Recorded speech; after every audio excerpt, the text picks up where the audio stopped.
আজি মই অহা বিয়া পতা মোৰ 15 বছৰ হ'ল। 15 বছৰ আজি ৰাস্তাটো এনেকৈয়ে থাকিল। বোকা মানে কঠীয়া এতিয়া মানে আমি এতিয়া কঠীয়া ৰুব লাগিব। কঠীয়া ৰুলেহে তাৰমানে ভাল হ'ব।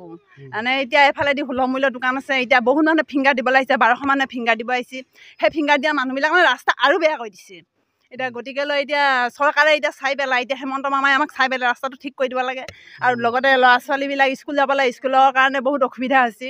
আৰু এতিয়া সেইটো বাদে কথা, এতিয়া আমাৰ এতিয়া বহুত ধৰি লওক 92 টকা ছোৱালীবিলাক আছে। এই ৰাস্তাত ধৰি লওক এতিয়া ছোৱালী চাবলৈ বুলি ক'লে দৰা নাহে।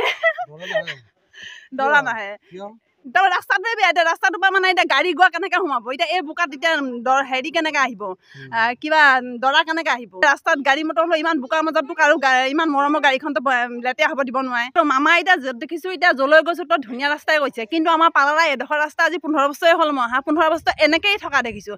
নে ইয়াত কেতিয়াবা এদিন এনেই অলপ চেন গেভেল পেলাই, অলপ কেতিয়াবা এনেই শিল দুইটা পেলাই দিয়ে, তাৰপিছত আৰু নাই, আৰু উভতি নাচায়। ৰাস্তা হ'ব বুলি কয়, কিন্তু ৰাস্তা নহয়। চৰকাৰে অনাবৰতে উন্নয়নৰ ফটা ঢোল বজাই থাকে, কিন্তু আমাৰ এই গাঁৱৰ ৰাস্তাটো কোনো জনপ্ৰতিনিধি চকুত নপৰিল। আমাৰ এইখিনি পালাৰা গাঁও কমলপুৰ সমষ্টিৰ অন্তৰ্গত আছিল, এতিয়া নতুনকৈ ৰঙিয়া সমষ্টিত পৰিল।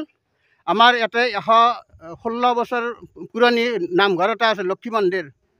শংকৰদেৱ শিশু নিকেতন আছে, আৰু সাপ্তাহিক বজাৰ এখন আছে, অংগনবাদী কেন্দ্ৰ আছে, সুলভ মূল্যৰ দোকান আছে। এটা বহুত মানুহৰ সমাগম হয়, কিন্তু এই ৰাস্তাটোৰ কাৰণে মানুহ অহা যোৱা কৰিব নোৱাৰে। গাড়ী মটৰ ইয়াতে ৰৈ যায়, ফাঁচি যায়। আনকি ইয়াতে গাড়ী যোৱাবিলাকে খোজকাঢ়ি মানুহ যাব নোৱাৰে। নৰক যন্ত্ৰণা সদৃশ পৰিৱেশ। আগৰ দুজন জনপ্ৰতিনিধি, সেই দুজন জনপ্ৰতিনিধি ইয়াত কোনদিন অহা নাই।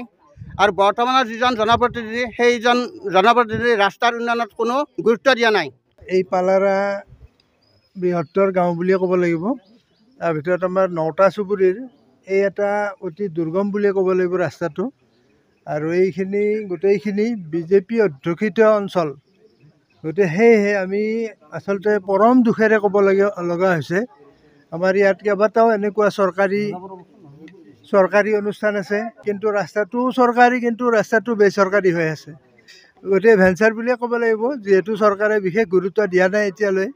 গতিকে আমি বাৰে বাৰে বিভাগীয় কৰ্তৃপক্ষক এই ক্ষেত্ৰত জনাই আহিছোঁ, কিন্তু এতিয়ালৈকে কোনো ধৰণৰ এনেকুৱা আশামূলক সঁহাৰি আমি পোৱা নাই।